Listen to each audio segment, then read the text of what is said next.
This formula here will allow us to calculate some correlation functions, and I want to show you what kind of correlation functions.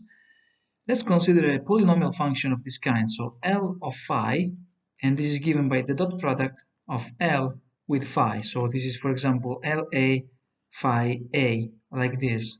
You can see that this is a linear polynomial because remember that phi A denotes phi 1, phi 2, phi 3, and these are not powers of phi. So we have n different types of fields called phi, and this is a linear combination of the fields, so this is a linear polynomial.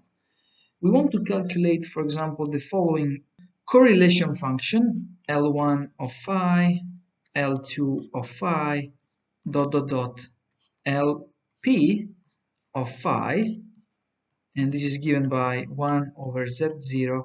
Then we integrate. We have to integrate over Rn dn phi e to the minus m phi phi divided by 2h bar, and then here inside the integral we have the product from I equal to 1 to I equal to p of all these polynomials Li of phi. In particular, we can easily see that if p is odd, we have odd powers of these polynomials. Since we are integrating over Rn, and this function here is symmetric, you can easily understand that this will go to 0. So in order to calculate a non-trivial result, we can set p equal to 2k, with k being an integer, meaning that p should be an even number. So let's calculate this product here, I mean this correlation here, assuming that we can set p equal to 2k here and therefore also in here, like this. Now we can rewrite this in the following manner: 1 over z0 integral over Rn dn phi.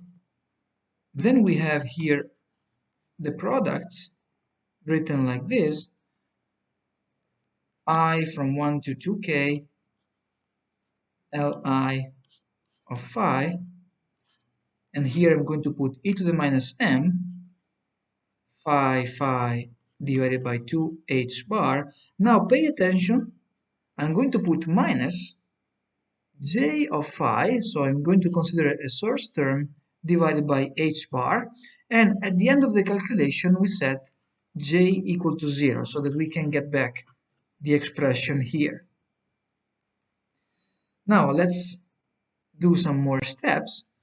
This can also be rewritten as, here we have minus h bar. Now I will show you why we have this factor minus h bar to the power 2k. And by the way, since this is an even power, of course this minus here can also be cancelled, so we can even get a plus there if you want. We can directly write plus instead of minus, divided by z0.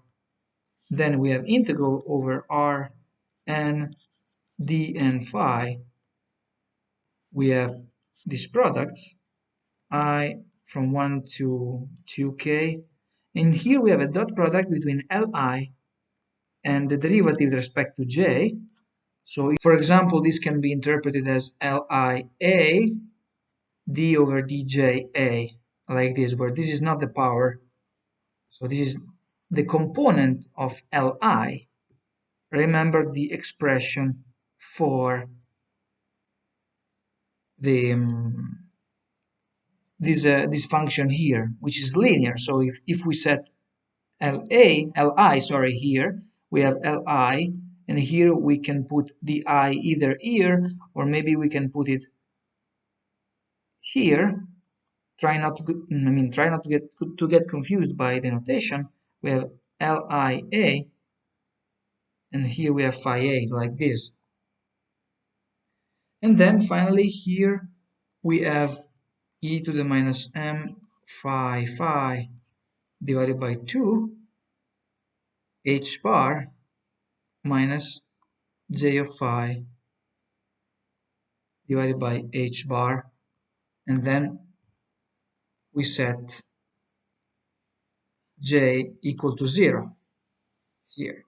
Now, when we take the derivative with respect to j, here we have to take the derivative with respect to this. And by the way, let me say it clearly that j of phi is intended to be something like ja phi a, like this. So this is the dot product between j and phi. It's another way, I mean, this is a different notation. So when we take the derivative with respect to j, we only have phi, so we will have a factor of phi, which will give back this function here. And also, when we take the derivative, we also get a factor of 1 over h bar, in particular minus 1 over h bar, and you have to take into account the fact that we are going to take this product, so we have to take 2 to the k derivatives of this, and that will cancel this power h to the power 2k, right? So it seems complicated, but if you think about it, it is quite easy to follow along with. And this can also be rewritten in the following fashion. So we take the product here, I from 1 to 2k, Li dot product d over dj. Then here we have h bar to the power 2k divided by z0 integral r to the power n d n phi e to the minus m phi divided by 2 h bar minus j phi divided by h bar. Then here we set j equal to 0. But now remember that we have calculated this integral in the previous lecture, and it is exactly this result that we got in here. So we can use that result to rewrite that in the following fashion. This is equal to h bar to the power 2k. We take the product over I from 1 to 2k, Li dot product d over dj, and then we have e to the minus m inverse jj divided by 2h bar, and then we set j equal to 0. After we take these derivatives, we set j equal to 0. Now you have to notice that we have 2 to the k powers of these derivatives that are going to act on this exponential here. Because we'll set j equal to 0 at the end of the calculation, the only non-vanishing terms come from taking the derivative of this expression here twice. So you take the derivative of the exponential the first time, and then in here you will have a term proportional to m inverse j. So you have m inverse ab jb, right? So you have to take the derivative of this jb again, and then even if you set j equal to 0, you will be left with something like this, but the exponential will not go to 0, it will go to 1, because the argument here will go to 0, and therefore you have e to the 0, which is 1, right? So you can understand how you can get non-vanishing terms from taking these derivatives. A simple example would be, of course, in the case k equal to 1. In this case, you will have L1 phi, L2 phi, average, and you get something like this, h bar m inverse L1, L2. Simple as this. Or equivalently, since L1 phi is of course L1 dot phi and L2 phi is L2 dot phi. So you can, for example, rewrite this as L1 A phi A, L2 A phi A, or actually in here you can put B, phi B. So you will get from here average of phi A, phi B equal to h bar m inverse AB. So it's not really important if you put these indices in the lower position or in the upper position. You can also write it as phi A, phi B equal to h bar m inverse AB. I mean, as long as you don't get confused, this is perfectly equivalent. So in this particular example, m inverse plays the role of the so-called propagator or Green's function. So this is a trivial example because m inverse is not really a propagator because it is a constant. It is a constant matrix. It is a matrix, but this plays the role of a propagator. It is some kind of rudimental example of Feynman diagram, where you have the propagator from phi A to phi B, and here you associate this line with the function h bar m inverse AB. Simple as that. Now, in the general case, if you take the average of such functions, this product of functions, you can write down the general formula in the following way. So you have h bar to the power k. Then here you will have products of terms like m inverse li lj, like this, and you're going to take the product over I greater than j, or vice versa, j greater than I because of symmetry reasons, and then you have to sum, if you think about it, over I and over j, which belong to some set A. This set A is a set of integers of the kind 1, 2, 3, all the way up to 2k. Now you have to think about this formula. Just try to think about it if you want. It's not very complicated. It's more complicated to try to explain it. You can get some kind of intuition behind it. It's not complicated. But if, for example, you have 4 terms of the following kind, so you have phi A, phi B, phi C, phi D, and in this case here I have already simplified by L1A, L2B, L3C, L4D. So you have to think that in principle also these terms appear here, but they would also appear on the right, and it is quite intuitive that you can cancel them. And in here you get h squared m inverse AB, m inverse CD plus m inverse AC. Then you have m inverse DB plus m inverse AD, m inverse BC.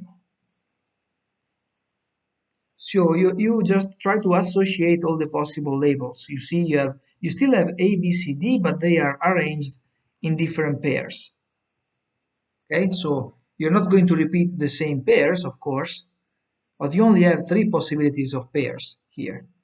So if you think about the numbers 1, 2, 3, and 4, there are 3 ways in which you can associate them into disjoint pairs. For example, you can have the following association between 1 and 2 and 4 and 3, but you can also associate 1 and 4 and 2 and 3, but you can also associate 1 with 3 and 4 with 2 without other possibilities. Now, if you have that L1 is equal to L2, which is equal to L3, so all these functions here, the polynomial functions are the same. So basically it means that we are calculating L dot phi to the power 2k. This is exactly what we are calculating. We are going to get h bar m inverse LL raised to the power k, and here we have all the possible combinations, and the combinations are the number of ways of joining 2k elements into pairs, and this number is 2k minus 1 double factorial. Now let me tell you why. So if you have 2k elements, 1, 2, 3, dot, dot, dot, 2k, well, at first you can fix the first one, for example, and then you can associate it to 2k minus 1 values. So you have chosen your first pair. Then once you have chosen your first pair, you can choose another element, and then you have 2k minus 3 possibilities, right? So for example, let's say that you have chosen this pair. Then you fix another one and you want to associate it to all the other numbers, but 2k minus 3 are left.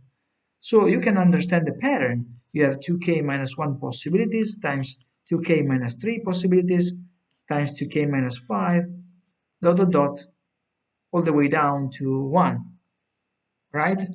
And this is exactly coincident with 2k minus 1 double factorial. Now, for simple properties of the double factorial, this can also be written in the following way. You have 2k factorial divided by 2 to the k factorial, like this. This is also known as Wick's theorem. It's a very important theorem in quantum field theory, Wick's theorem. It can simply be viewed as a probabilistic theorem where we keep track of all these possibilities as you can see here.